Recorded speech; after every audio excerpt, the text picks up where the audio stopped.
Halo semua, apa kabar? Salam sehat untuk kalian. Kita bertemu kembali dengan materi permintaan, penawaran, pasar, dan harga. Tujuan pembelajaran kita hari ini adalah menganalisis permintaan dan penawaran, menganalisis pasar, dan menjelaskan pengertian harga. Nah, sekarang mari kita simak pengertian dari permintaan. Permintaan adalah jumlah barang atau jasa yang ingin dan mampu dibeli oleh konsumen pada berbagai tingkat harga dan pada waktu tertentu. Terdapat berbagai faktor yang mempengaruhi permintaan, di antaranya harga barang, pendapatan masyarakat, selera masyarakat, kualitas barang, harga barang lain, jumlah penduduk, dan ramalan masa depan. Harga barang. Harga suatu barang akan mempengaruhi banyaknya jumlah barang yang diminta. Jika harga barang naik, maka jumlah barang yang diminta berkurang. Dan sebaliknya, apabila harga barang turun, maka jumlah barang yang diminta bertambah banyak. Pendapatan masyarakat. Pendapatan yang diperoleh seseorang mempengaruhi permintaan barang. Jika pendapatan rata-rata setiap orang naik, maka akan mempengaruhi jumlah barang yang diminta bertambah. Sebaliknya, apabila pendapatan turun dan tidak memiliki pendapatan, maka akan sangat mempengaruhi berkurangnya jumlah barang yang diminta. Selera masyarakat. Selera sangat mempengaruhi permintaan seseorang. Apabila orang tersebut sangat menyukai suatu barang, walaupun harga barang tersebut mahal, maka pembeli tidak akan menghiraukan adanya kenaikan harga. Apabila selera masyarakat terhadap barang tersebut rendah, maka permintaan barang tersebut juga akan rendah. Jumlah penduduk. Dengan bertambahnya jumlah penduduk suatu negara akan sangat mempengaruhi permintaan terhadap barang. Kualitas barang. Setiap orang menginginkan barang berkualitas, sehingga kualitas sangat mempengaruhi permintaan. Jika kualitas barang bagus dan harga barang tersebut lebih mahal sedikit dari barang lain yang sama, maka masyarakat akan memilih membeli barang tersebut. Sebaliknya, jika kualitas barang jelek, maka permintaan terhadap barang tersebut akan berkurang. Harga barang lain. Banyak sedikitnya jumlah barang yang diminta biasanya dipengaruhi juga oleh harga barang lain. Apabila harga kopi lebih mahal daripada harga teh, maka masyarakat cenderung membeli teh. Akan tetapi, jika harga kopi lebih murah daripada teh, bagi mereka yang uangnya terbatas, maka masyarakat akan membeli kopi yang merupakan pengganti teh. Ramalan masa depan. Masyarakat akan menambah permintaan terhadap suatu barang kalau diperkirakan harga barang tersebut di masa yang akan datang akan naik. Akan tetapi, apabila keadaan perekonomian negara sudah semakin membaik, maka harga cenderung turun dan masyarakat menahan diri untuk mengurangi permintaan terhadap barang. Hubungan antara berbagai harga dengan jumlah barang yang diminta dapat digambarkan dalam suatu grafik yang disebut dengan kurva permintaan.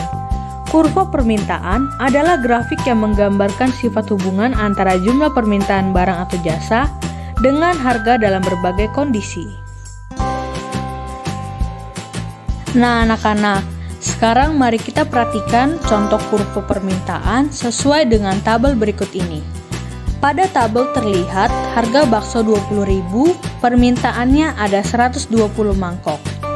Apabila harga bakso 18.000, permintaannya ada 140 mangkok. Dan apabila harga bakso 12.000, permintaannya ada 200 mangkok. Maka dapat disimpulkan, jika harga semakin murah, maka permintaan akan semakin tinggi.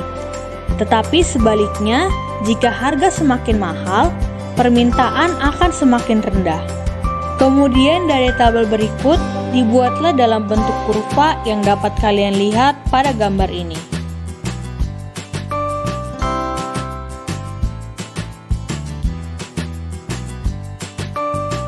Jenis-jenis permintaan. Yang pertama, permintaan menurut daya beli konsumen yang dibagi menjadi dua, permintaan efektif dan permintaan potensial. Permintaan efektif adalah permintaan yang didukung dengan kemampuan daya beli dan terjadi transaksi. Permintaan potensial adalah permintaan yang didukung dengan kemampuan daya beli tetapi belum melakukan transaksi. Kemudian, permintaan menurut jumlah konsumen dibagi menjadi dua, permintaan individual dan permintaan pasar. Permintaan individual adalah permintaan dari masing-masing orang atau individu terhadap suatu barang. Permintaan pasar adalah hasil penjumlahan permintaan masing-masing orang atau individu. Penawaran. Penawaran dalam ilmu ekonomi adalah banyaknya barang atau jasa yang tersedia dan dapat ditawarkan oleh produsen kepada konsumen pada setiap tingkat harga selama periode waktu tertentu. Terdapat 4 faktor yang mempengaruhi penawaran. Yang pertama, biaya produksi, yang kedua, teknologi, yang ketiga, harapan akan mendapatkan laba, dan yang terakhir, faktor non-ekonomi. Biaya produksi. Tinggi rendahnya biaya produksi yang dikeluarkan akan menentukan harga barang. Teknologi. Semakin tinggi teknologi yang digunakan, kualitas dan jumlah barang hasil produksi akan bertambah dan berpengaruh pada naiknya jumlah penawaran. Harapan akan mendapatkan laba. Produsen berlomba untuk meningkatkan produksinya serta memperluas dan mengembangkan usahanya untuk memperoleh keuntungan yang besar. Faktor non-ekonomi yaitu seperti bencana alam, larangan impor, dan kebijakan pemerintah yang berpengaruh pada penawaran. Hubungan antara harga dengan penawaran dapat dilihat dari bunyi hukum penawaran. Jika harga barang ditawarkan naik, maka jumlah barang yang ditawarkan pun akan bertambah. Dan sebaliknya, jika harga barang turun, maka jumlah barang yang ditawarkan akan berkurang. Kurva penawaran adalah grafik yang menggambarkan sifat hubungan antara harga suatu barang dengan jumlah barang yang ditawarkan pada waktu tertentu dan tempat tertentu. Sekarang kita perhatikan tabel dan kurva penawaran berikut ini. Pada tabel ini terlihat saat harga barang rendah, yakni 12.000, jumlah yang ditawarkan terdapat 120 mangkok bakso. Tetapi ketika harga barang tinggi, yakni 20.000, jumlah yang ditawarkan terdapat 200 mangkok. Maka dapat ditarik kesimpulan, pada saat harga barang rendah, maka jumlah yang ditawarkan rendah. Dan ketika harga barang tinggi, maka jumlah yang ditawarkan tinggi. Melalui tabel tersebut, maka dibuatlah kurva penawaran yang dapat kalian simak pada gambar ini.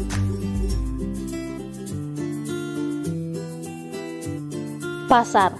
Pasar merupakan sarana bertemunya penjual dan pembeli secara langsung maupun tidak langsung untuk melakukan jual beli.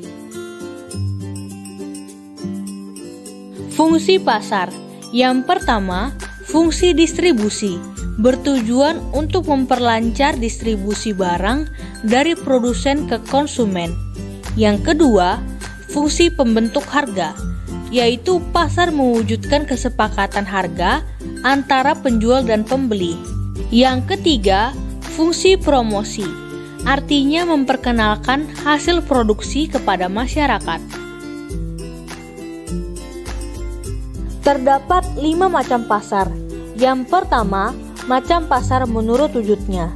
Yang kedua, macam pasar menurut jenis barang yang diperdagangkan. Yang ketiga, macam pasar menurut luas jaringan distribusi. Yang keempat, macam pasar menurut organisasi atau strukturnya. Dan yang kelima, macam pasar menurut waktu penyelenggaraan. Pasar menurut wujudnya dibagi menjadi dua, pasar konkret dan pasar abstrak. Pasar konkret adalah pasar nyata yang unsur-unsur pasarnya seperti penjual, pembeli, dan barang yang diperjualbelikan ada di situ. Pasar abstrak adalah pasar yang antara penjual, pembeli, dan barang yang diperjualbelikan tidak bertemu langsung. Akan tetapi transaksi dilaksanakan melalui alat komunikasi dan barang yang diperjualbelikan sudah diketahui betul oleh pembeli. Pasar menurut jenis barang yang diperdagangkan. Pasar barang konsumsi, yaitu pasar yang memperjualbelikan barang keperluan sehari-hari. Pasar barang produksi, yaitu pasar yang menyediakan keperluan faktor produksi. Pasar menurut luas jaringan distribusi dibagi menjadi 4. Yang pertama, pasar setempat, yaitu pasar di suatu daerah di mana pedagang dan pembelinya adalah warga setempat. Yang kedua, pasar nasional, pasar yang cakupan pembelinya dalam wilayah satu negara. Yang ketiga, pasar regional adalah pasar yang daerah pemasarannya meliputi beberapa negara yang berada di dalam suatu kawasan. Yang keempat, pasar internasional, pasar yang menyediakan komoditas barang dagangan untuk rakyat seluruh dunia. Pasar menurut waktu penyelenggaraan, pasar harian dan pasar mingguan. Pasar harian adalah pasar yang melakukan kegiatan setiap hari dan menjual barang-barang kebutuhan pokok sehari-hari. Yang kedua, pasar mingguan, yaitu pasar yang dilaksanakan dalam seminggu sekali. Pasar bulanan dan pasar tahunan. Pasar bulanan adalah pasar yang kegiatannya sebulan sekali dan dapat ditemukan di daerah industri atau kantor pos. Pasar tahunan, yaitu pasar yang diadakan setahun sekali, dan pasar ini bersifat nasional maupun internasional. Pasar menurut organisasi atau strukturnya, yaitu pasar persaingan sempurna dan pasar persaingan tidak sempurna. Pasar persaingan sempurna adalah pasar di mana penjual dan pembeli sama-sama telah mengetahui situasi pasar dan barang yang diperjualbelikan merupakan barang homogen atau sejenis. Penjual dan pembeli juga tidak bebas menentukan harga karena ditentukan oleh kekuatan pasar. Pasar persaingan tidak sempurna adalah pasar di mana penjual dan pembeli memiliki kebebasan dalam menentukan harga dan jumlah barang yang diperjualbelikan. Harga. Harga adalah nilai tukar suatu barang yang dinyatakan dengan uang. Dalam ilmu ekonomi, harga pasar adalah harga yang disepakati oleh pihak penjual dan pembeli melalui proses tawar-menawar, dan harga barang yang diminta sama dengan jumlah barang yang ditawarkan. Harga pasar dapat disebut juga sebagai harga keseimbangan, karena dalam harga tersebut ada keseimbangan antara jumlah barang yang ditawarkan dan jumlah barang yang diminta seimbang. Demikianlah anak-anak pelajaran kita hari ini pada materi permintaan, penawaran, harga, dan pasar. Silakan